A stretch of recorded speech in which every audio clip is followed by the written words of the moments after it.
Alhamdulillahi wa kafa, wassalatu wassalamu ala rasulil mustafa wa ala alihi wa sahabatihi ahli sidqi wal wafa.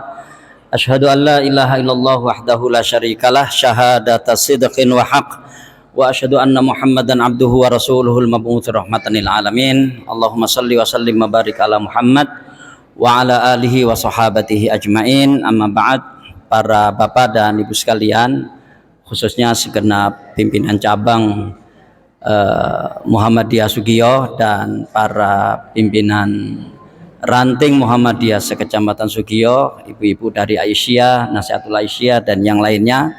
Alhamdulillah kita bersyukur pada siang atau pagi setengah siang ini Allah mempertemukan kita dalam sebuah kegiatan yang mudah-mudahan akan memberikan kebaikan buat kita semuanya. Sebetulnya yang disampaikan Pak Ketua Cabang tadi sudah lebih dari cukup untuk menjelaskan tentang marhaban ya Ramadan itu. Jadi saya agak kebingungan mau harus bicara apa setelah ini. Sudah diambil semua oleh beliau tadi gitu. Ya. Tapi Bapak sekalian, saya minta ya yang bawa handphone dan ada mushafnya, ada Qur'annya, ya saya minta untuk dibuka ya. Kita ingin betul-betul di siang hari ini kita ngaji. Saya terus terang agak tersindir, agak tersinggung ketika ada seorang teman saya dari ormas yang lain mengatakan kepada saya, wong Muhammadiyah ini ngaji gak tahu gawe Quran, gak tahu gawe hadis.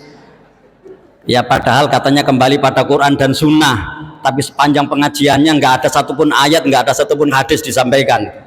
Tersinggung saya terus terang dengan ungkapan itu. Karena itu kita buka semuanya. Silakan yang membawa handphone atau membawa mushaf untuk melihat Al-Quran gitu ya.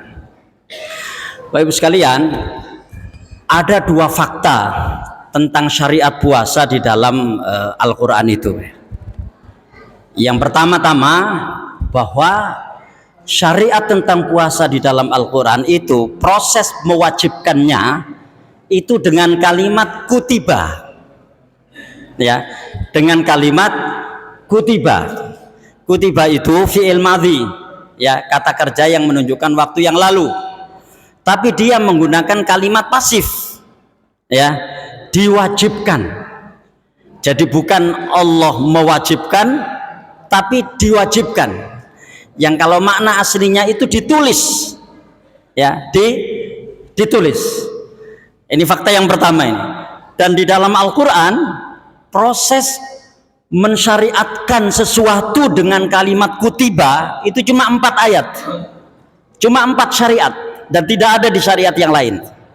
Ya, yang pertama kalau kita lihat itu di surat Al-Baqarah ayat yang ke 178, ayat tentang kisos.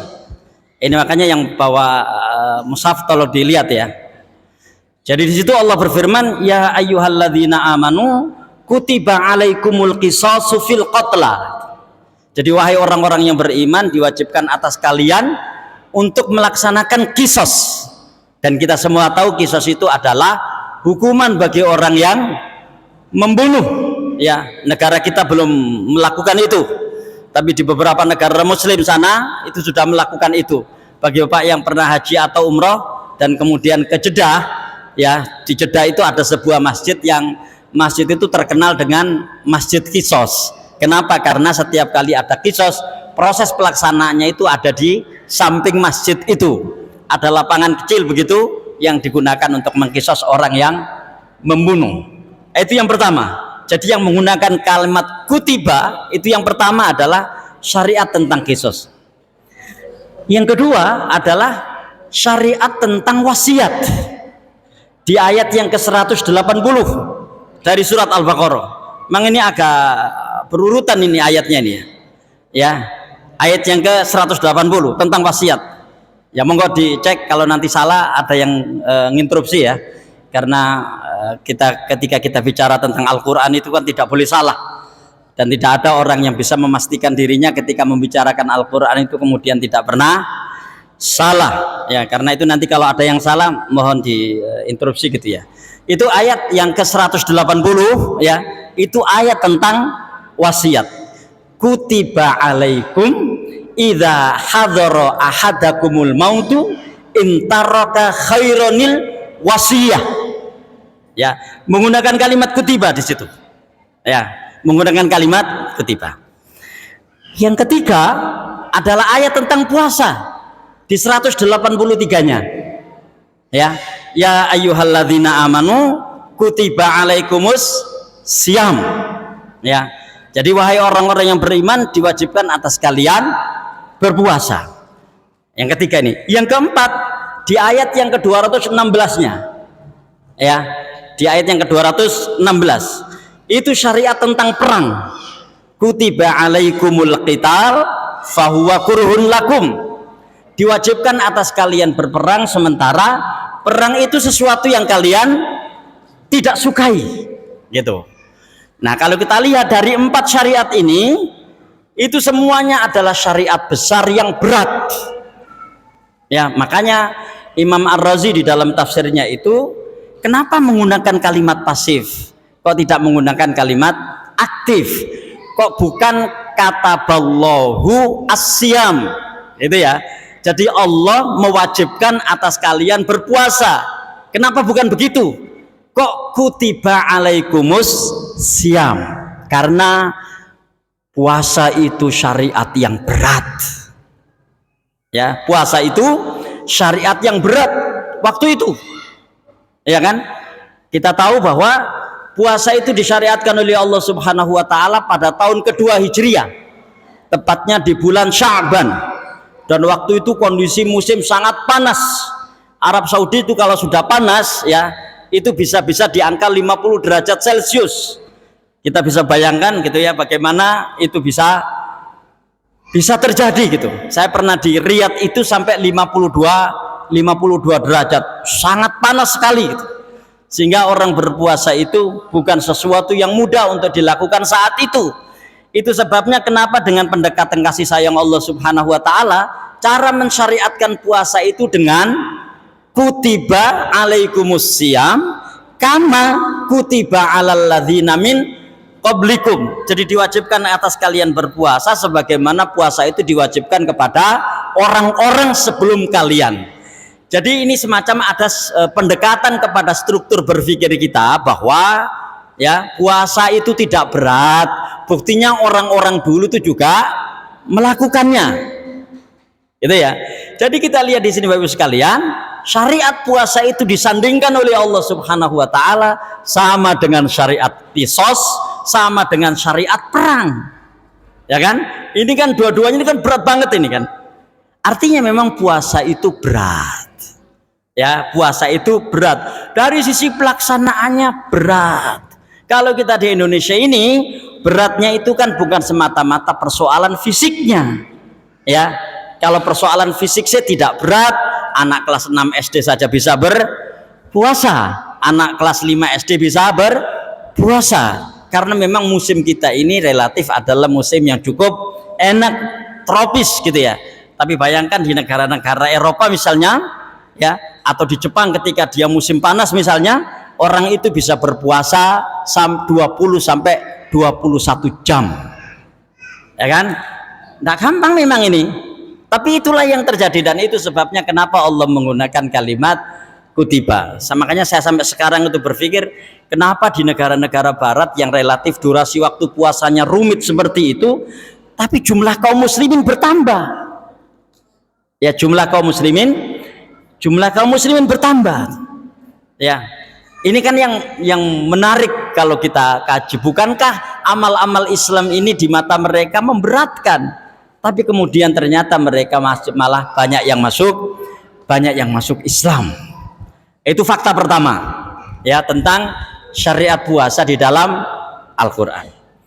Fakta yang kedua, sekalian ya, fakta yang kedua.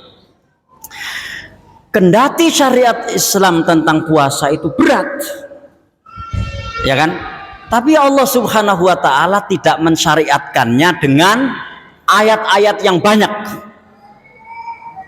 Kita lihat sholat, banyak sekali ayat-ayat tentang sholat, ya kan? Banyak sekali ayat-ayat tentang sholat. Zakat bahkan biasanya bersanding dengan sholat. Wa aqimus sholata wa atuz zakat, gitu ya. Dan itu banyak tersebar di beberapa surat di dalam Al-Quran. Haji, bahkan ada surat di dalam Al-Quran namanya surat Al-Hajj, surat yang ke-22. Satu-satunya rukun Islam yang menjadi nama surat di dalam Al-Quran adalah surat Al-Hajj.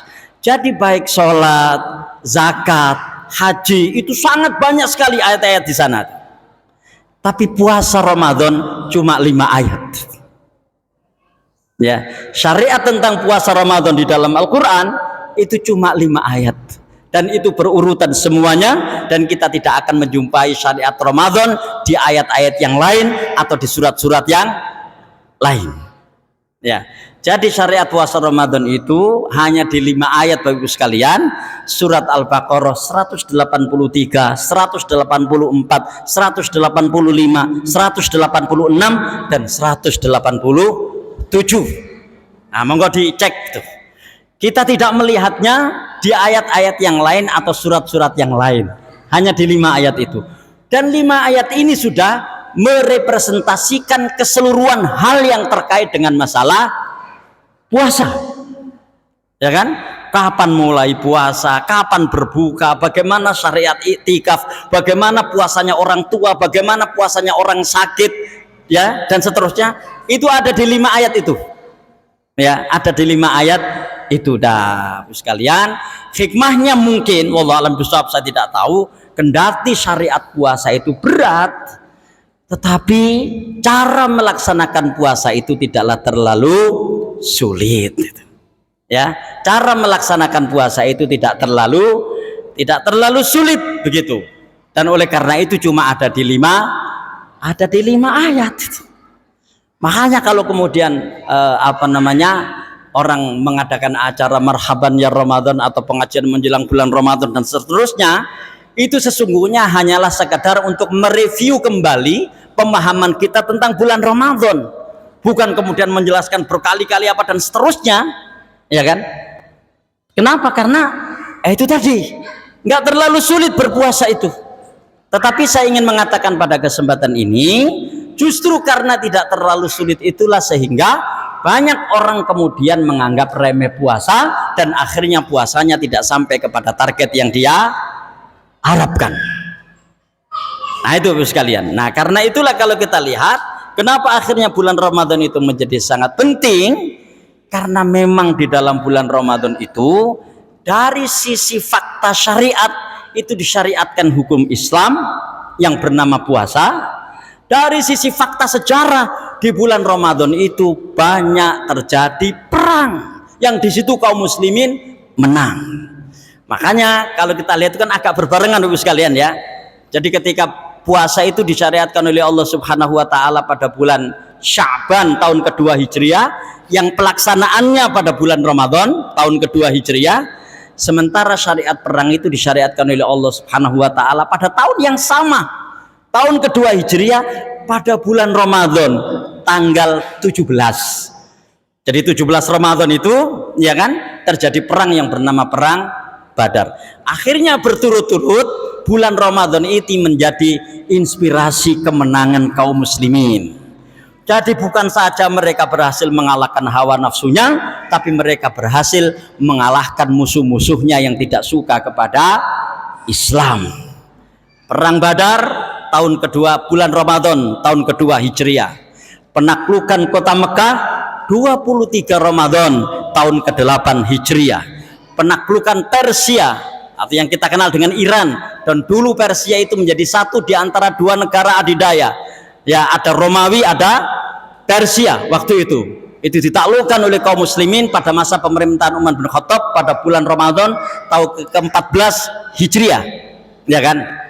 Nah, jangan lupa mungkin banyak yang suka bola ya, khususnya Liga Spanyol atau La Liga, ya kan? Kaum muslimin menaklukkan Spanyol atau Andalusia itu pada bulan Ramadan tahun 98 Hijriah lewat seorang panglima perang, seorang tabi'in yang bernama Tariq bin Ziyad. Nah, kita cek di situ. Jadi bagaimana Ramadan itu bulan lapar, bulan haus, tapi justru pada bulan itu kaum muslimin banyak mencetak prestasi-prestasi besar. Artinya apa? Ramadan itu bulan yang identik dengan peningkatan produktivitas amal, bukan sebaliknya. Nah, itu sebabnya Ibu sekalian, kenapa kalau kita lihat sekarang ini hal-hal yang menjadikan Ramadan itu menjadikan kita itu malas, ya kan? Itu harus diperangi memang. Nah, cuma itulah masalahnya itu. Kenapa? Karena Ramadan itu seringkali berkeliaran hadis-hadis dhaif ini. Ya, berkeliaran hadis-hadis dhaif, dan diantara hadis yang sering kita dengarkan padahal itu dhaif sekali ya adalah naumus shaimi ibadatun, turune wong sing poso ngono ibadah, ya kan? Akhirnya kan ya untuk apa kita bekerja, tidur aja di siang hari dapat pahala, itu kan? Hati-hati ini ya, dan ada banyak itu. Barang siapa yang salat tarawih 7 hari berturut-turut, 7 hari pertama berturut-turut, maka cukuplah dia untuk bisa mendapatkan surga misalnya, bahkan bisa berenang di telaganya surga atau al-haud gitu. Hadis itu maudhu, karena dengan begitu banyak kita jumpai orang-orang yang salat tarawih hanya di 10 hari pertama Ramadan, dan tadi dikatakan Pak Ketua Ranting kalau nggak salah tadi ya, begitu bulan Ramadan mendekati akhir, soft itu semakin mengalami kemajuan. Orang sudah cukup 7 hari untuk dapat surga, untuk apa capek-capek sampai 30 hari atau 29 hari itu ya. Nah, Bapak sekalian, 2 fakta itu kita pegang dulu gitu ya. Jadi pertama-tama ya, Ramadan itu disyariatkan oleh Allah dengan kalimat kutiba, dan itu hanya ada di 4 ayat. Dan yang kedua, syariat Ramadan itu cuma ada 5 ayat ya, tidak sebagaimana sholat yang banyak ayat, tidak sebagaimana zakat yang banyak ayat atau banyak surat, tidak sebagaimana haji yang bahkan Allah Subhanahu wa taala mensyariatkan haji di dalam Al-Qur'an itu lewat sebuah surat yang bernama surat Al-Hajj gitu. Tapi puasa cuma 5 ayat. 2 fakta ini coba kita bagikan dulu. Nah, sekalian, ini ada hadis ya. Hadis ini sahih, diriwayatkan oleh Imam Al-Kharaiti dari seorang sahabat yang bernama Abdullah bin Mas'ud ya. Itu bersabda begini, inna shauma amanatun falyahfad ahadukum amanatahu. Ya, sesungguhnya puasa itu amanah. Jadi puasa itu amanah, maka hendaklah salah seorang di antara kalian menjaga amanahnya. Ya, terus terang kalau kita lihat hadis ini Bapak sekalian, ini yang kemudian orang menjadikan ya seseorang tidak akan menjadikan puasa itu main-main. Kenapa? Puasa itu amanah. Ya, puasa itu amanah, dan sebagaimana yang kita lakukan di dalam puasa itu berarti kita itu sedang menjalankan amanah, sedang menjalankan tugas dari Allah Subhanahu wa ta'ala. Kalau kita menjalankan tugas dari manusia saja, kita takut kemudian sampai salah di dalam menunaikan tugas itu, apalagi ini tugas dari Allah Subhanahu wa ta'ala. Dari sinilah sehingga orang-orang itu atau kita semua tidak akan pernah bisa bermain-main dengan puasa kita. Nah, sekarang amanah apa saja yang ada di dalam puasa itu? Ya, ini saya cuma menyebutkan 3. Kita bisa menambahnya, tapi kayaknya kita nggak bisa menguranginya itu. Yang pertama, amanat di dalam puasa itu adalah amanatut tauhid. Amanah untuk mengesahkan Allah Subhanahu wa ta'ala, bahwa puasa kita itu untuk Allah, sehingga jangan dikotori dengan hal-hal yang menyebabkan puasa kita tidak sampai kepada Allah. Sekali lagi ya, jadi amanat tauhid itu maknanya ya, kita berpuasa ini untuk merealisasikan ketauhidan kita kepada Allah Subhanahu wa ta'ala, sehingga kita harus menjauhi hal-hal yang menjadikan puasa kita itu tidak sampai kepada Allah. Nah, kan kalau kita di Persyarikatan Muhammadiyah itu di antara yang menjadi poin penting adalah pemurnian akidah. Dan Bapak sekalian, sekarang ini memurnikan akidah itu jauh lebih kompleks dibanding dulu, ya kan? Kalau dulu memurnikan akidah itu misalnya jangan kita punya takhayul, jangan kita punya bid'ah, jangan kita punya khurafat, cukup, ya kan? Sehingga ketika orang itu kemudian beribadah hanya kepada Allah Subhanahu wa taala dan tidak kepada yang lainnya, tidak ke patung, tidak minta kepada kedukun dan seterusnya, maka orang ini tauhidnya sudah luar biasa. Sekarang memurnikan akidah itu, memurnikan keyakinan itu jauh lebih kompleks. Meskipun dulu juga terjadi gitu, jauh lebih kompleks. Makanya kenapa kemudian puasa itu disebut dengan amanah? Karena bisa saja terjadi orang itu ketika berpuasa tapi merasanya bukan tugas dari Allah, tapi tugas dari yang lainnya, dan akhirnya menyebabkan puasanya tidak sampai kepada Allah Subhanahu wa taala. Terus kalian, dalam setiap sholat kita itu selalu membaca ihdinas siratal mustaqim. Kalau kita sedang mukim, tidak bepergian, maka minimal kita baca ihdinas siratal mustaqim itu 17 kali sehari semalam. Ya, minimal kalau kita tidak sedang bepergian, ya, 17 kali sehari semalam. Ihdinas siratal mustaqim. Apa sih maknanya itu? Saya kira semua kita tahu. Tunjukkanlah kami ya Allah ke jalan yang lurus. Kalau kita kemudian memperluas maknanya, ya Allah jadikanlah sholatku ini sampai kepadamu. Jangan sampai sholatku ini nggak sampai kepadamu ya Allah, kan itu maknanya, ya kan? Tapi sekalian, mari kita koreksi sholat kita masing-masing selama ini. Sudah benarkah sholat kita itu sampai kepada Allah, ataukah sholat kita itu hanya sampai di masjid apa nih? Hanya sampai di masjid Sabilillah Sugio saja dan tidak beranjak kemana-mana itu. Ya, apa contohnya? Nah, ini ada seorang ulama yang bernama Ibnul Qayyim itu mengatakan begini, ya, kalau kamu hendak melakukan sholat, ini contoh sholat ya, maka hendaklah persoalan-persoalan yang memungkinkan untuk mengganggumu di dalam sholat itu, ya kan, itu hilangkan. Jadi ketika kita mau sholat kok masih ada persoalan-persoalan yang belum selesai, selesaikan, baru kemudian sholat. Ya, kenapa? Karena biasanya ketika ada persoalan-persoalan yang sebelum sholat itu belum kita selesaikan, ternyata persoalan-persoalan itu munculnya justru di dalam sholat, yang menyebabkan sholat kita terganggu, yang menyebabkan sholat kita itu tidak sampai kepada Allah Subhanahu wa ta'ala. Ihdinas siratal mustaqim dibaca tapi sholatnya nggak sampai ke sana. Nah, ini ada sebuah contoh yang Bapak Ibu sekalian boleh setuju dengan tidak contoh ini, ya. Oh enggak Pak Ustadz, saya nggak setuju itu, nggak ada masalah itu ya. Sebelum sholat kunci sepeda motor kita itu hilang, ya. Maka kalau menurut saya, ya, temukan dulu sampai ketemu kunci itu. Karena kalau tidak ketemu, biasanya ketemunya itu ketika sujud. Ya, oh iya, no laji. Ya, coba kita lihat di situ, terbelahkan akhirnya konsentrasi kita. Padahal saat sujud itu doanya kan luar biasa. Subhanakallahumma rabbana dan seterusnya itu. Ya Maha Suci Engkau ya Allah dan seterusnya yang kita ucapkan. Tapi pikiran kita kunci gunuk laji ternyata itu. Hilang kan perhatian kita?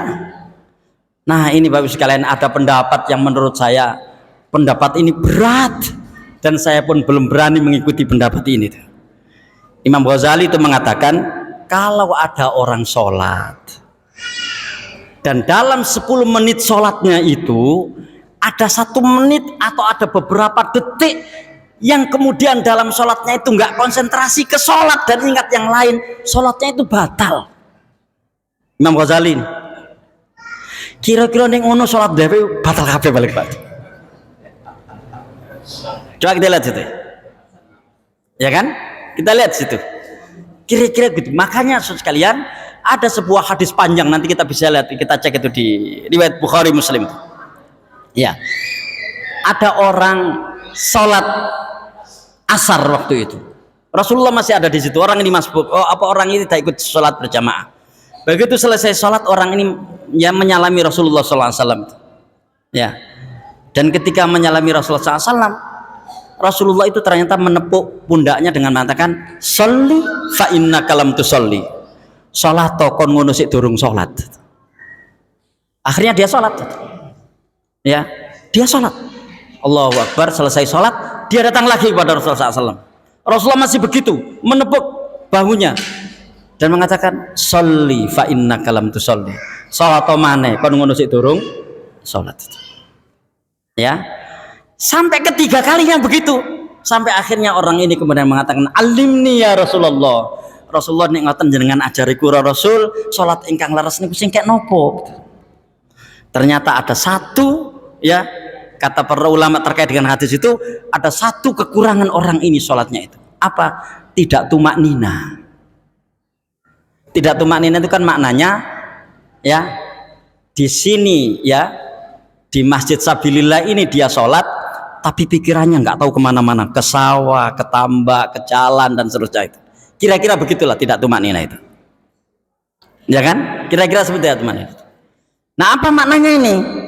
Maknanya sekalian, maknanya sholat dengan konsentrasi penuh yang bisa sampai kepada Allah Subhanahu wa Ta'ala itu tidak gampang.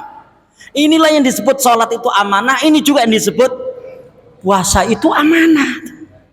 Saya terus terang ketika membaca hadis itu, untung dewe gak menangi Rasulullah gitu ya. Menangi Rasulullah ngono wis kira-kira sholat mana kon ngono durung sholat. Sholat mana kon ngono durung sholat. Nah, begitu pula puasa kita. Dan itu sebabnya Bapak Ibu sekalian, kenapa puasa di dalam Islam itu dari sisi definisi dibagi dua. Ada puasa yang bersifat fisik. Tadi disampaikan sedikit. Jadi ada as-shaumul jasadi. Puasa yang bersifat fisik. Puasa yang bersifat fisik itu seperti apa?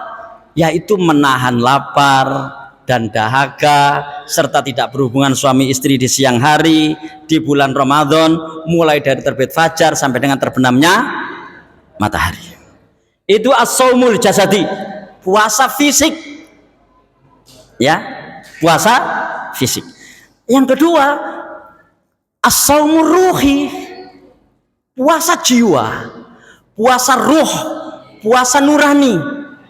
Dan karena itulah dalam definisi itu para ulama melanjutkan dengan lillahi ta'ala, bahwa dia menahan lapar, menahan haus, tidak berhubungan suami istri di siang hari, mulai dari terbit fajar sampai dengan terbenamnya matahari, ya, itu lillahi ta'ala. Itu semuanya karena semata-mata melaksanakan perintah Allah. Tapi kedua puasa ini harus menyatu. Puasa fisik dan puasa ruh ini harus menyatu. Meskipun nanti pada akhirnya naudzubillah min dzalik, betapa banyak orang-orang yang berpuasa sebulan penuh itu hanya nyampe di puasa fisik. Itu sebabnya ada hadis yang berbunyi, rubba shaimin hadzuhu min siyamihi illal ju'i wal atash. Kita sudah sering mendengarkan hadis itu. Betapa banyak orang yang berpuasa tapi puasanya hanya sekedar mendapatkan lapar dan dahaga saja. Ya, hanya sekedar mendapatkan lapar dan dahaga saja itu. Nah, ini sekalian, saya kemarin waktu ngisi di mana cabang Sekaran itu saya cerita, ya, tentang seorang rocker yang masuk Islam. Ya, saya juga tidak mengenal sama sekali rocker ini, karena ketika rocker ini melejit namanya sebagai seorang rocker, saya masih kecil gitu, sehingga saya kenalnya itu ketika sang rocker ini sudah masuk Islam. Rocker ini bernama Cat Stevens, ya, yang kemudian ketika masuk Islam dia ganti nama menjadi Yusuf Islam. Ya, ini menarik, ini orang ini pencarian keagamaannya itu, bapaknya itu Yahudi, ibunya Kristen Ortodok gitu. Dia apa namanya, aslinya itu Austria. Terkenal dia ini sebagai seorang, bahkan disebut itu rockstar. Ya, jadi kalau ada lagunya itu berjudul The Morning is Broken, jadi pagi yang pecah. Jadi terus ada lagi The Peace Train, apa namanya, kereta Kereta Perdamaian. Itu lagunya dia tuh. Lagunya itu kayak apa saya juga nggak tahu, saya cuma baca biografinya begitu. Saya juga tidak pernah mendengarkan lagu. Artinya dia sangat terkenal, tapi di tengah terkenalnya ini dia gelisah banget itu. Kenapa dia gelisah? Karena agama yang dia peluk itu tidak mampu untuk bisa menjawab berbagai macam pertanyaan dia gitu. Jadi dia bapaknya itu Yahudi, ya, ibunya itu Kristen. Dia sendiri ikut agama ibunya, dan dia melihat dari agama yang dia peluk itu di sana ada penuhanan orang, ya, jadi menuhankan orang, menuhankan makhluk kalau istilah kita gitu ya, yaitu mereka menganggap Yesus Kristus atau Nabi Isa Al-Masih itu dianggap sebagai Tuhan. Kan itu penyimpangan terbesar orang Nasrani itu kan, menjadikan Nabi Isa sebagai Tuhan gitu kan. Nah itu akhirnya dia mempelajari agama-agama yang lain sebelum Islam. Kenapa dia tidak langsung mempelajari Islam? Karena bagi dia Islam itu momok, ya, Islam itu menakutkan. Dan kalau kita lihat sekarang memang Eropa pun sampai sekarang ya kan, itu belum secara penuh mereka itu menerima Islam, meskipun mereka ini dianggap sebagai negara-negara yang menjadi kampion hak asasi manusia, tapi diskriminasi terhadap kaum muslimin itu masih banyak di sana, termasuk di Amerika gitu. Ya, ada sebuah negara di Eropa itu namanya Albania, ibu kotanya Tirana. Negara ini mayoritas penduduknya muslim tapi dipimpin ateis. Presidennya itu ateis. Orang sholat itu harus masuk ke bawah tanah dulu. Ya, jangan sampai ketahuan orang lain sholat, karena kalau ketahuan sholat dia akan dipenjara. Itu Eropa gitu ya. Ya meskipun ya dengan kesulitan seperti itu, tapi jumlah kaum muslimin terus bertambah. Nah, orang ini melihat Islam itu momok, sudah sesuatu yang sangat dia benci. Karena itu dia tidak mempelajari Islam. Dia pelajari Buddha. Dia mempelajari Hindu. Ya kan? Dia mempelajari Shinto, agamanya orang Jepang. Rata-rata dari semua agama yang dia pelajari itu ada menuhankan orang. Ya kan? Ada menuhankan orang. Jadi ini orang sama seperti saya, kata dia, tapi dituhankan. Lah apa bedanya dong dengan saya? Saya kan juga manusia sama seperti dia. Kok dia dianggap sebagai Tuhan, saya tidak, begitu. Wah, gelisah dia. Pada tahun 1970, di tengah kegelisahan itu dia berlibur ke negara-negara kecil di sebelah timurnya Papua Nugini. Ada guru geografi di sini ya. Jadi sebelah timurnya Papua Nugini itu ada negara-negara kecil di sana tuh. Ada Fiji, ada Pulauan Solomon gitu ya. Di sana itu ada Vanuatu. Itu Vanuatu yang kemarin mempersoalkan Papua di Majelis Umum PBB itu loh. Ya kan? Itu kan negara-negara kecil. Nah, dia berlibur ke negara itu, kemudian naik jet ski. Ya, jet ski yang di laut itu. Tiba-tiba terbalik itu jet skinya itu. Terbalik. Ada ombak besar waktu dia terbalik. Meskipun dia bisa renang, tapi dia tidak cukup mampu bisa mengendalikan dirinya untuk bisa terlepas dari ombak yang besar itu. Di tengah gulungan ombak itulah dia berteriak, memanggil Tuhan. Ini dia cerita sendiri di biografi itu. Ya Tuhan, kalau Engkau selamatkan aku akan kembali kepadamu. Itu. Kira-kira begitulah bahasa Indonesianya. Kalau Kau selamatkan aku akan kembali kepadamu. Tiba-tiba dengan pertolongan Allah Subhanahu wa taala ada ombak besar yang menggiring dia ke pantai. Shot begitu sampai akhirnya dia di pantai. Nah, begitu dia selamat di pantai, dia mikir nih, saya harus kembali kepada Tuhan. Tapi dia mikir ini Tuhan yang mana? Ya kan? Tuhan yang mana? Dari semua agama yang dia pelajari itu, ya kan? Dia tidak menemukan Tuhan yang sebenarnya. Bahkan di situ ada unsur menuhankan manusia. Akhirnya dia kembali ke negaranya di Inggris. Ya kan? Dia punya di Inggris, di sana berkumpul dia punya rumah di sana dan ada beberapa saudaranya di sana. Di tengah-tengah dia sedih, gundah dan seterusnya karena dia bertekad kembali kepada Tuhan gitu. Tapi ini Tuhan yang mana gitu. Akhirnya oleh saudara laki-lakinya, masih Kristen ini. Ya, kan semua agama sudah dipelajari sama dia nih. Dikasihlah Quran. Ya, dikasihlah Al-Quran. Gitu. Dia baca Al-Quran itu. Ya. dia ketemu surat Al-Ikhlas. Ya, dia ketemu surat Al-Ikhlas. Dan Bapak sekalian, memang dahsyat surat Al-Ikhlas ini. Ya, dahsyat sekali. Kalau kita mau bicara asbabun nuzulnya, sebab diturunkannya ayat, luar biasa. Dan saya kira tidak ada satupun orang di masjid ini yang tidak hafal surat Al-Ikhlas. Qul huwa ili, gitu kan? Jadi pasti kita semua hafal kan? Ono sing gak hafal surat Al-Ikhlas. Tapi kan ada yang menarik di dalam surat ini. Apa yang menarik? Inilah satu-satunya surat di dalam Al-Quran yang nama surat itu tidak ada di dalam surat itu. Ya kan? Jadi inilah satu-satunya surat di dalam Al-Quran yang nama surat itu tidak ada dalam surat itu. Ayo kita baca itu.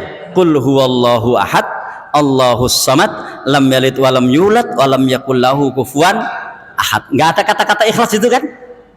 Semua nama surat di dalam Al-Quran itu ada di dalam surat itu, kecuali surat Al-Ikhlas. Surat Al-Baqarah ada kisah tentang sapi. Surat Ali Imran ada kisah tentang keluarga Imran. Surat An-Nisa ada kisah tentang perempuan, kaitannya dengan masalah suami istri. Surat Al-Maidah ada kalimat atau ada kata Al-Maidah dalam surat Al-Maidah dalam kasus Nabi Aisyah. Surat Al-An'am ada kalimat Al-An'am. Surat Al-A'raf ada kalimat Al-A'raf. Surat Al-Anfal ada kalimat Al-Anfal, ya kan? Surat At-Taubah atau surat Baro'ah ada nama atau ada kata Baro'ah. Surat Yunus ada tertulis Nabi Yunus di surat itu, ya kan? Tapi Al-Ikhlas tidak ada dalam surat Al-Ikhlas, ya kan? Nah, dia membaca surat itu, dia kaget. Kenapa? Karena dia pertama-tama kali yang dia ucapkan sambil berteriak itu kalimat bersih, clean ini, clean, this is clean, ini bersih. Maksudnya nggak ada penuhanan orang sama sekali di situ, ya kan? Nggak ada pengkultusan orang sama sekali di situ. Qul huwallahu ahad, Allahus samad, lam yalid walam yulad walam yakul lahu kufuwan ahad. Dan surat ini yang paling menenangkan guru matematika. Guru matematika akan tenang dengan surat ini. Pak Rodi, mana Pak Rodi? Ya, paling tenang guru matematika dengan surat ini. Satu ya sama dengan satu, bukan satu sama dengan tiga, tiga sama dengan satu, kan gitu kan? Paling tenang guru matematika membaca surat ini, ya kan? Nah, this is clean, kata dia, ini bersih. Tapi dia masih trauma membenci Islamnya tadi itu, ya, trauma membenci Islam tadi itu. Akhirnya dia pengen cari pembuktiannya, kan itu kan teologinya, ya kan, teorinya ini. Qul huwallahu ahad, Allahus samad, lam yalid walam yulad walam yakul lahu kufuwan ahad. Ya, ini kan tauhid dari sisi teorinya ini. Prakteknya seperti apa? Jangan-jangan di dalam prakteknya di sana ada penuhanan orang. Ketemu dia ayat tentang sholat, ya, ketemu dia ayat tentang puasa, ketemu dia ayat tentang haji, dan seterusnya. Bahkan kalau kita lihat di dalam haji itu kekelir, haji itu untuk Allah Subhanahu wa ta'ala. Wa atimul hajja wal umrota lillah. Udah tenang dia situ. Tapi di tengah tenangnya ini dia masih gundah itu. Ya, istilahnya jangan-jangan yang saya baca ini tidaklah demikian kaum muslimin melaksanakannya. Ya, akhirnya dengan diam-diam dia mengintip pengajian di sebuah masjid di London. Ya, jadi kalau di Barat itu masjid itu cukup istilahnya itu cukup diakrabi orang-orang muslim, makanya mesti dikasih serambi gitu ya, yang mereka bisa ngelihat dan seterusnya. Begitu dia mengikuti pengajian itu nggak disebutkan sedang menjelaskan apa, puas dia, tapi dia nggak tahu bagaimana caranya. Akhirnya dia keluar dari masjid. Di Eropa itu biasa ada taman banyak gitu, dia duduk-duduk di taman tuh, ya, sambil berharap ada orang yang bisa ditanyai dia untuk bagaimana caranya masuk Islam. Akhirnya ada perempuan lewat, pakai jilbab itu. Dia tanya perempuan itu, gimana caranya saya masuk Islam? Jadi ini kan kalau kita lihat teorinya clear, prakteknya juga clear, ya kan? Teorinya bersih, prakteknya juga bersih. Akhirnya dia diajak oleh orang perempuan itu yang berjilbab itu untuk ke Islamic Center yang ada di London itu. Jadi Masjid Islamic Center di London itu mungkin 1,5 kalinya Masjid Sabilillah ini. Jadi lebih besar di sana. Jadi ada kolam renang, ada begitu itulah. Memang didesain supaya orang mau datang gitu ya. Di sana itu. Dia masuk Islam dan kemudian dia berganti nama menjadi Yusuf Islam. Nah, sekalian, dari kisah ini ketika saya merenung sendiri itu berpikir begini. Kita ini yang clear itu di teori, di prakteknya sering tidak clear. Ya, teorinya clear kita ini, terbebas dari takhayul, terbebas dari khurafat, terbebas dari bid'ah, clear kita ini. Tapi di prakteknya kita sering tidak clear. Ya, saya ketemu orang, ya orang ini sama-sama dengan saya. Sama dengan ormasnya, sama dengan saya, sama dengan kita semuanya. Saya tanya, Pak lah pokok si adik nang Gunung Kawi iku Pak. Nggih Pak Ustadz, nyuwun dumateng Gusti Allah sik dereng cukup. Ya kan? Ada seorang takmir masjid. Ya kan? Dia punya toko. Saya nggak perlu sebutkan di mana. Saya ngikuti dia sampai ke tokonya itu karena diajak ke sana. Kaget saya. Ternyata di sana ada sertifikat tertempel di tokonya itu, di dalam tokonya itu. Sertifikat apa? Paguyuban orang-orang yang pernah ke Gunung Kawi. Ya sekalian, ini mari kita belajari diri kita masing-masing. Seringkali kita ini clear, bersih dalam teori, tapi kotor dalam praktek. Begitu pula lah yang memungkinkan kita lakukan dalam puasa kita. Itu sebabnya kenapa Allah Subhanahu wa taala berfirman dalam sebuah hadis qudsi, kullu amali bani adam lahu illa shaum fa innahu li wa ana ajzi bihi. Ya, semua amal anak Adam itu untuknya kecuali puasa. Puasa itu untukku dan aku yang akan membalas sesuai dengan kehendakku. Hadis riwayat Imam Bukhari dan Muslim. Ya.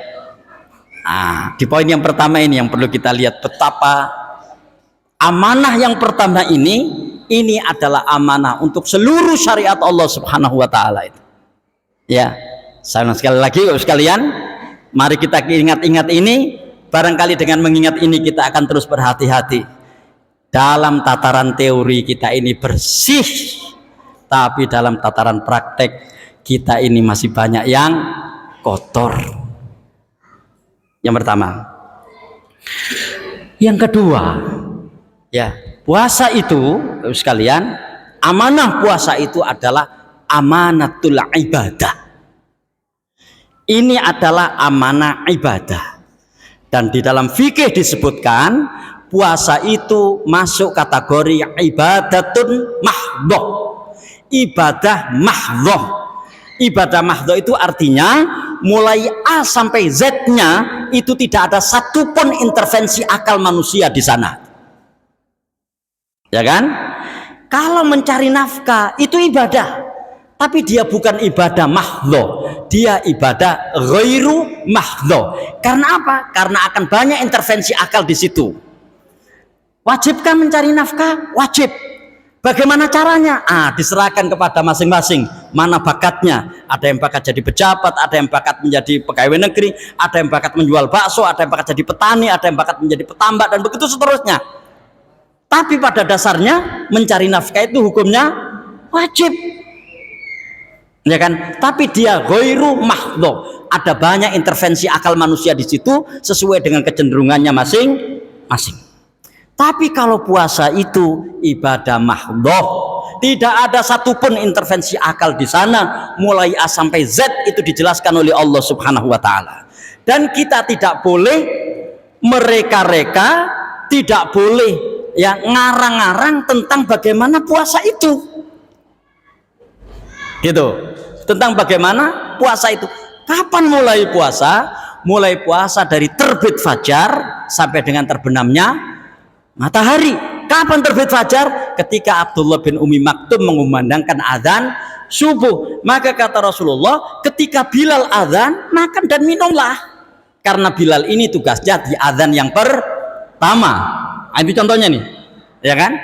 Begitu Abdullah bin Umi Maktum azan, saat itulah mulai puasa. Karena Abdullah bin Umi Maktum itu tugasnya azan subuh. Ya kan? Sampai kapan? Sampai wa atimmus siyama ilal lail, di ayat yang ke-187 dari surat Al-Baqarah tersebut. Sampai maghrib, sampai terbenamnya matahari.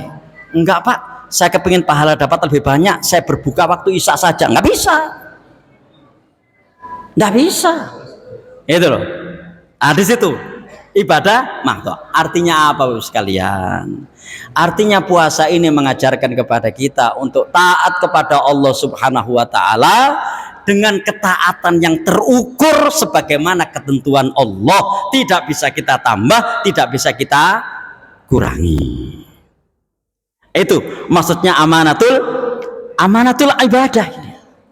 Ya, jadi sebagaimana Allah Subhanahu wa taala memerintahkan kita puasa dengan berbagai macam aturan seperti itu, dan itulah yang harus dipatuhi. Jadi amanatul ibadah. Meskipun berat. Ada sebuah negara namanya Finlandia. Ibu kotanya Helsinki. Ini negara dekat kutub, ya kan? Utara banget gitu. Ya, kalau puasa ya itu bisa sampai 20 jam. Lama itu ya. Lama. Sehingga suatu ketika pernah mereka itu puasanya mau ikut Saudi. Jadi Saudi itu kan jam 18 ya. Jam 6 itulah maghrib. Sehingga mereka jam 6 ya itu mereka puasa berbuka. Nah, begitu dia habis berbuka, dia keluar rumahnya, matahari itu masih tinggi, asar saja belum. Itu yang saya katakan tadi Bapak sekalian, puasa itu bukan persoalan ringan. Makanya kita bersyukur kepada Allah Subhanahu wa taala di tempat kita yang musim tropis ini, di mana antara siang dan malam itu tidak banyak berbeda durasi waktunya. Ya. Coba bayangkan, habis makan kemudian lihat matahari. Tapi kendati demikian loh, kok mereka itu mau puasa. Begitu pula kalau musim dingin. Makanya waktu itu sempat ada yang bertanya kepada saya jawab, ya nanti kalau musim dingin kan Anda lebih enak. Kenapa? Karena durasi puasanya sebentar. Tapi meskipun sebentar, ada masalah lain di mereka. Apa? Dingin. Ya kan? Dingin. Di negara-negara mereka yang dingin itu, kalau sudah sampai musim dingin, itu bisa-bisa di 30 derajat di bawah nol. Dingin banget kan? 30 derajat di bawah nol. Rusia sebelah utara itu bisa sampai segitu katanya. Ya. Sehingga orang itu ketika pilek gitu ya, ingusnya itu keluar, belum sampai ingusnya itu menetes, sudah jadi es ini di pinggir-pinggir hidungnya itu gitu. Bisa kita bayangkan, kemudian mereka harus wudhu untuk sholat, kemudian ada yang berhubungan suami istri, kemudian mandi besar, gimana kira-kira coba? Iya kan? Makanya saya masih ingat, saya punya teman dari Rusia itu yang masuk Islam. Saya tanya, ketika Anda masuk Islam itu apa yang paling berat? 2 hal kata dia. Pertama, meninggalkan minuman keras. Berat buat saya, karena minuman keras itu di negara-negara dingin begitu kan kayak nasi kan, kebutuhan sehari-hari. Jangan jauh-jauh ke Rusia, Papua saja begitu kan hampir pasti orang-orang Papua itu banyak minum ya biasalah gitu di mereka, minuman beralkohol itu yang kita tidak meminumnya. Nah kemudian ya ada satu lagi kata dia yang berat itu apa? Mandi. Makanya orang Eropa itu nggak suka mandi. Ya, Itu sebabnya kenapa kalau kita lihat ya, industri parfum itu yang paling tinggi di mana? Di Eropa. Dior, Hermes, Eropa semua. Kenapa? Karena orang itu malas mandi. Ya, orang itu malas karena dinginnya itu tadi gitu. Ya, karena dinginnya tadi itu. Bayangkan Bapak Ibu sekalian, kemudian mereka ini menjalankan syariat itu. Ya. Nah, pada poin yang kedua ini, kenapa menjadi sangat penting amanatul ibadah ini? Karena dia realisasi dari wama khalaqtul jinna wal insa illa liya'budun. Surat apa itu? Az-Zariyat ayat yang ke-55. Nah, itu yang kedua. Yang ketiga adalah amanatur risalah. Apa itu? Puasa itu misi. Karena misi berarti dia harus ada target yang harus dicapai. Jadi supaya nggak sekedar lapar, nggak sekedar minum, tapi ada target. Apa targetnya? Semua kita banyak yang sudah tahu. La'allakum tattaqun. Tidak terlalu sulit kita itu untuk menyebut target puasa itu apa. Nggak sulit kan kita? La'allakum tattaqun. Tapi jalan menuju target itulah yang tidak gampang. Ya. Dan nun sewu ini mungkin ada para ustadz atau para kiai yang biasa mengisi kajian di masjid ini barangkali. Di situ kenapa Allah Subhanahu wa taala menggunakan fi'il mudhari'? Kita lihat di situ. Ya, kita buka mushaf. Kan la'allakum tattaqun. Ya, bukan la'allakum ittaqau, tapi la'allakum tattaqun. Menggunakan fi'il apa di situ? Fi'il mudhari'. Fi'il mudhari' itu adalah kata kerja di dalam bahasa Arab yang menunjukkan waktu sekarang, waktu yang akan datang, dan waktu yang terus menerus. Artinya apa? Artinya agar kalian itu bertakwa secara terus menerus. Diharapkan dengan berpuasa itu orang akan menjadikan takwa itu sebagai branded dirinya, karakter dirinya, sehingga takwa itu melekat di dalam dirinya. Apakah ketika orang itu atau ketika takwa itu melekat di dalam dirinya kemudian orang itu nggak boleh salah? Bukan, orang boleh salah dan orang bisa salah. Tapi orang bertakwa itu orang yang tahu apa yang harus dia lakukan ketika dia bersalah. Walladzina idza fa'alu fahisyatan aw dzalamu anfusahum dzakarullaha fastaghfaru lidzunubihim. Surat apa itu? Ali Imran 135. Ciri orang yang bertakwa itu adalah manakala mereka melakukan perbuatan keji, melakukan kedzaliman terhadap diri mereka, mereka segera ingat Allah Subhanahu wa taala dan kemudian mereka memperbaiki diri. Kan gitu. Jadi orang bertakwa itu bukan orang yang tidak pernah salah. Orang bertakwa itu adalah orang yang tahu apa yang harus dia lakukan ketika dia berbuat salah. Nah, makanya pada poin yang kedua ini Bapak sekalian, jalan menuju takwa inilah yang tidak mudah di dalam puasa itu. Ya. Tidak mudah. Karena ternyata di dalam puasa itu Bapak sekalian ada tujuan atau ada salah satu komponen penting yang harus dilakukan manusia. Apa? Hawa nafsu itu harus dibawa dirinya. Jangan sampai hawa nafsu itu di atasnya. Dia yang mengendalikan hawa nafsunya, bukan hawa nafsu yang mengendalikan dirinya. Inilah yang berat.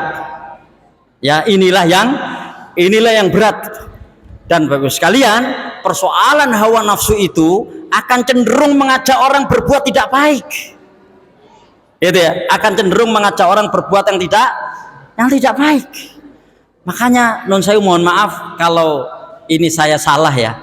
Kan ada hadis di dalam puasa itu bahwa ketika bulan puasa itu setan-setan itu dibelenggu. Ya kan? Saya tidak tahu persis Bapak sekalian, tapi saya berpendapat yang dimaksud setan di situ itu adalah setan dari golongan jin. Ini menurut saya, wallahu alam, saya tidak tahu. Mudah-mudahan saya tidak salah. Sementara karakter setan di dalam Al-Quran itu ada dua.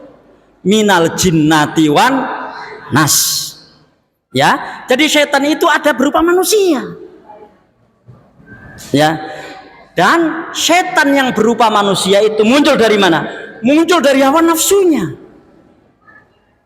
Maka ketika orang itu malas sholat, jangan mengatakan, waduh Pak, aku digoda setan Pak, malas sholat aku. Setan apa jin itu yang goda aku? Jangan-jangan yang menjadi setan dalam diri Anda adalah Anda sendiri. Ya kan? Jadi ketika malas sholat, jangan nyalakan orang, jangan nyalakan jin. Jangan-jangan Anda menjadi setan bagi diri Anda sendiri yang menyebabkan Anda tidak tergerak untuk menyambut suara azan. Ya kan? Waktu ini poso, gak poso, aku digoda setan, gak poso. Jangan-jangan yang menggoda Anda ya Anda sendiri. Kenapa? Karena setan itu ada dari golongan manusia juga. Karena itulah kita tulis besar-besar di kamar kita itu. Jangan sekali-kali kita ingin menjadi setan bagi diri kita sendiri, yang menyebabkan kita tidak berbuat baik. Dan itu sebabnya kenapa kemudian Bapak Ibu sekalian, ketika seseorang itu sudah menjadi setan bagi dirinya sendiri, maka puasanya itu hanya akan mengandalkan hawa nafsunya dan hanya tinggal lapar dan dahaga saja. Makanya ada hadis berbunyi kan, riwayat Imam Bukhari, Rasulullah bersabda, ya, malam yada' qawla zuri wal amala bihi falaisa lillahi hajatun fi an yada'a ta'amahu wa syarabahu. Ya, barang siapa yang tidak bisa meninggalkan kata-kata kotor dan terus-menerus mengatakannya, maka sungguh Allah tidak akan berkenan untuk membalas lapar dan dahaganya.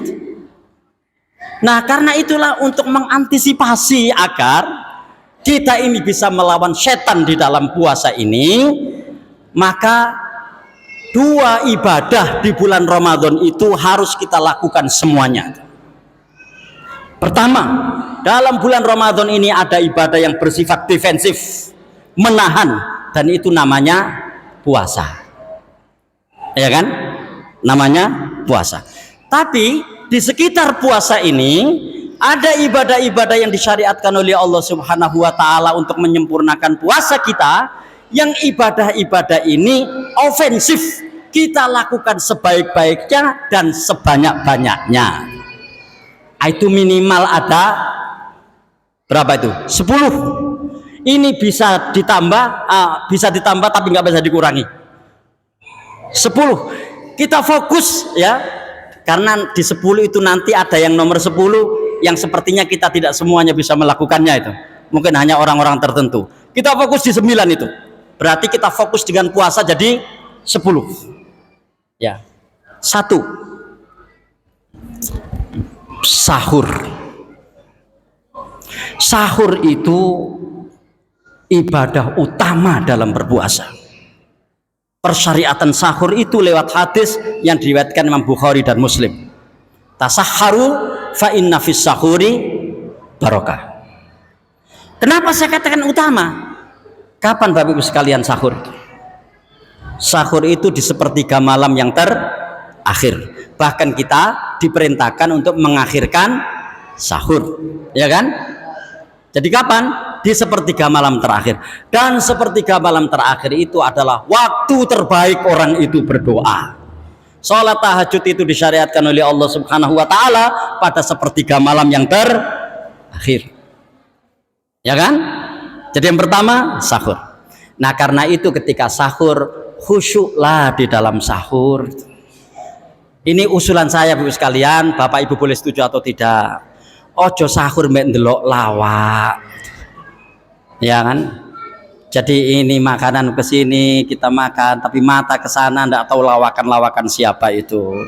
Karena sang produser televisi itu tahu sahur itu makanan yang sulit. Tidak semua orang bisa lancar makan ketika sahur, karena itu waktunya tidur, dan karena itu perlu dihibur dengan lawakan-lawakan yang kadang-kadang naudzubillah ungkapan-ungkapannya itu banyak yang tidak ada gunanya atau cenderung melanggar agama. Tapi kita yo seneng ternyata. Ya di situ tuh ada tilawah, ada ceramah agama juga ada. Dele ono lawak ae. Nah gitu kan. Nek kapan dhewek ngono carane sahur, berarti posone dhewek isih kaya arek cilik, Pak. Ya. Satu. Yang kedua, berbuka. Berbuka ini amalan utama. Inna lillahi fi kulli fitrin utaqo wa dzalika fi kulli lailatin. Sesungguhnya di saat berbuka itu Allah Subhanahu wa taala akan memerdekakan banyak orang dari api neraka, dan itu tiap hari, itu tiap malam. Hadis sahih riwayat Imam Abu Dawud. Ya, berbuka, dan itu sebabnya ada doa berbuka.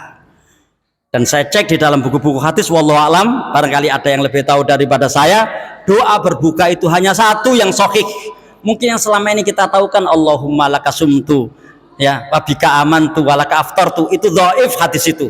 Yang sahih itu adalah kana Rasulullah sallallahu alaihi wasallam idza aftara yaqulu dhahabat dhama'u wabtallatil uruq wa sabatal ajru insyaallah. Adalah Rasulullah sallallahu alaihi wasallam ketika sahur, ketika berbuka, beliau berdoa. Ketika selesai berbuka, beliau berdoa, telah basah, ya, telah hilang haus dan telah basah kerongkongan. Mudah-mudahan Allah menetapkan pahala buat kita insyaallah. Dhahabat dhama'u wabtallatil uruq wa sabatal ajru insyaallah. Amalan yang kedua. Amalan yang ketiga. Nah, kita fokus di sini ini. Ini banyak para guru di sini. Kalau belum kita buat kurikulumnya di situ, ya kan? Yang ketiga, memberi berbuka kepada orang yang berpuasa. Ya, ini saya kira tidak sulit Bapak Ibu sekalian. Ini untuk apa? Untuk melatih agar mindset kita sebagai orang-orang yang beriman itu mindset memberi, bukan mindset menerima. Karena itu berbahagialah kalau kita bisa memberikan orang berpuasa. Tapi kan kadang-kadang kita lebih berbahagia ketika dikasih kan. Alhamdulillah aku disenengi Pak Mas Yudi, bukti ini aku jadi banci buko gitu, ya kan. Bukti ini aku masih dikasih berbuka. Itu bukan mental orang beriman. Mental orang beriman itu bahagia ketika dia bisa memberi gitu, ya. Itu yang ke berapa Pak? 3, ya. Udah ya. Nah, yang keempat, sekalian, ya, setelah kita berbuka, kemudian sahur, berbuka, memberi makan orang yang berbuka, yang keempat adalah sholat tarawih. Ya, yang keempat adalah sholat tarawih. Sholat tarawih yang kita lakukan ini berapa? 11 rakaat. Kita lihat bagaimanakah tarawihnya Rasulullah yang 11 rakaat itu. Maka Aisyah mengatakan, la tas'al husnahunna wa tulahunna. Jangan tanya baik dan panjangnya. Saya ketika di sini tadi ada Pak Mas Yudi? Pondok pesantren apa tadi? UKI itu apa singkatannya? Ulumul Quran ya. Berarti insya Allah sudah banyak hafid di sini gitu ya. Jadi sudah nggak terlalu sulit kita mencari imam yang bisa membaca Al-Quran dengan baik dan panjang gitu. Ya. Karena itu Bapak Ibu sekalian, mohon saya usul untuk diri saya dan kita semuanya, jangan kita bosan-bosan mendengarkan ayat Al-Quran meskipun panjang. Sudah nggak zamannya lagi kita senang dengan surat-surat pendek, itu nggak zamannya lagi kalau tarawih itu mestinya itu ya. Kalau dulu kan kita begitu, saya di pesantren dulu sering keluar dari pesantren untuk mencari masjid yang pendek-pendek bacaannya, sehingga akhirnya apa? Akhirnya keinginan makmum itu selalu sinkron dengan keterbatasan hafalannya imam, ya kan? Padahal Rasulullah ketika sholat tarawih itu latas al husnahunna wa tulahunna. Ustaz, tapi kan banyak anak kecil, ya kan? Jangan anak kita jadikan bemper atas ketidakberdayaan kita, ya. Nun sewu ini, mohon maaf saya agak keras di sini, ya. Jadi begitu panjang imamnya, kono gelegeen, kono watu, sungguh anak dicuwek cik nangis, ya kan? Itu sudah bukan zamannya lagi. Dah, yang keempat ya. Yang kelima, ya, ini kita fokus di situ dan jangan sampai ada yang tidak sholat tarawih, gitu ya. Mungkin kecuali ibu-ibu yang barangkali berhalangan dan seterusnya, jangan sampai ada yang tidak sholat tarawih. Nah, yang kelima ya dari amalan-amalan yang ofensif selain puasa ya adalah memperbanyak sodako. Ya, memperbanyak sodako. Karena Rasulullah Shallallahu Alaihi Wasallam ajwadun nas wa kana ajwadu ma yakunu fi Ramadan. Rasulullah Shallallahu Alaihi Wasallam itu ya kan adalah orang yang paling dermawan, dan beliau paling dermawan, lebih dermawan lagi ketika di bulan Ramadan. Itu juga melatih kita agar kita ini masuk di dalam kategori al-yadul ulya khairun minal yadis sufla. Nah, saya ulang sekali lagi yang saya sampaikan tadi itu. Kita harus lebih suka, lebih bahagia ketika memberi. Jangan sampai ketika tidak memberi itu, atau jangan sampai ketika kita menerima kita malah lebih menyukainya. Yang tadi contohnya itu, berarti aku sih disenengi, ya buktinya aku sih dibanci, ya saya masih dikasih. Bukan begitu mental orang yang beriman. Atau bahkan begini, iku opo yo salahku yo, biasanya aku dikai sedekah kok saiki kok gak itu. Ya kan? Bukan begitu. Justru kita harus berbahagia. Misalnya kemarin kita Idul Fitri kita dikasih sedekah sama orang, kok sekarang tidak, alhamdulillah, berarti saya sudah dihitung menjadi orang-orang yang suka memberi. Nah, selanjutnya adalah memperbanyak doa. Ya, memperbanyak doa, dan itu sebagaimana firman Allah di ayat yang ke-186 dari surat Al-Baqarah yang ditaruh di tengah-tengah ayat yang menjelaskan tentang puasa. Dan Bapak Ibu sekalian, mohon maaf, target utama kita untuk berpuasa ini kan mendapatkan ampunan. Karena target utama kita mendapatkan ampunan, maka doa-doa kita itu harus mengarah ke sana, harus mengarah kepada ampunan itu. Apakah nggak boleh Pak berdoa supaya padinya bagus? Boleh, tapi cuma ikut tok. Ya, ini ada banyak ASN di sini ya. Jangan sampai keliru dalam doanya itu. Ya Allah, anakku lo saat niki eselon 3, ya Allah, mugi-mugi munggatan eselon sekawan gitu ya. Ya, jadi begitu. Ya, baik. Jadi memperbanyak doa. Oleh karena itu kalau kita lihat di malam terakhir Ramadan itu, ya, ada doa yang diajarkan Rasulullah Sallallahu Alaihi Wasallam yang itu terkait dengan ampunan. Allahumma innaka afuun tuhibbul afwa fa'fu anni. Nah, yang berikutnya adalah mengejar Lailatul Qadar. Bapak Ibu sekalian, Lailatul Qadar itu ya memang betul dia lebih baik daripada 1000 bulan. Tapi Lailatul Qadarnya yang lebih baik dari 1000 bulan itu belum tentu kitanya, ya kan? Belum tentu kitanya, sehingga kita berusaha, ya kan, untuk mengadaptasi dengan Lailatul Qadar itu sehingga kita masuk di dalam khairun min alfi syahrin. Ya, begitu selesai puasa, ya kan, selesai Ramadan, dia tidak pernah lagi sholat qiyamul lail, ya. Sementara waktu itu dia, aku mah bengi koyo oleh Lailatul Qadar. Ono angin semriwing no iringane cendela, ya mesti dia tidur di samping jendela, ya mesti ono angin semriwing, apalagi sekarang ada AC, kok rasane adem ya malam 17 iki oleh Lailatul Qadar be AC ini sampai pirang masuk ke adem ya. Dah, yang berikutnya itikaf di masjid ya, dan itikaf ini untuk laki-laki dan perempuan.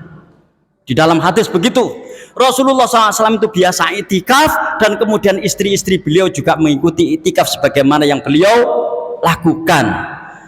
Ya, bagi bapak-bapak mungkin sudah biasa, bagi ibu-ibu itu 2 syaratnya. Pertama, dia mendapatkan izin dari walinya. Kalau dia punya suami berarti diolehi bojone, ya. Tapi yo kebangetan nih kapan bojone gak ngolehi gitu. Berarti nih kapan ono wong lanang dipamiti bojone itikaf kok gak gelem, berarti tandane wong lanang pancen gak tahu itikaf. Ya, makanya dia melarang istrinya itikaf. Ya. Tuh, yang pertama. Yang kedua, syaratnya dalam kondisi yang terpisah karena barangkali ada aurat yang terbuka dan lain sebagainya. Ya. Nah, itu Bapak Ibu sekalian. Nah, itu tadi. Tinggal satu lagi yang kita semua tidak, ya mungkin kita banyak yang tidak bisa melakukannya, itu umroh di bulan Ramadan. Itu memang ada keistimewaan yang luar biasa. Cobalah dari ya 10 tadi ya kita buat dalam kurikulum. Kata kuncinya adalah mari kita berusaha sekuat tenaga di dalam melaksanakan syariat Ramadan ini, karena kita tidak tahu apakah Ramadan tahun ini Ramadan terakhir kita, atau kita masih bisa berjumpa dengan Ramadan di tahun yang akan datang. Kita tidak tahu. Jangan-jangan ini adalah Ramadan terakhir kita. Assalamualaikum warahmatullahi wabarakatuh.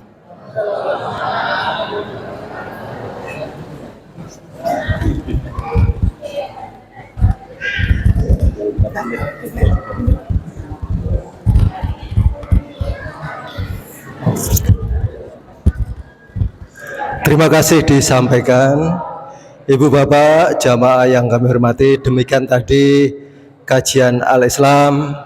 Semoga apa yang disampaikan menjadikan tambahan ilmu bagi kita, utamanya dalam mengamalkan ibadah, sehingga kita dapat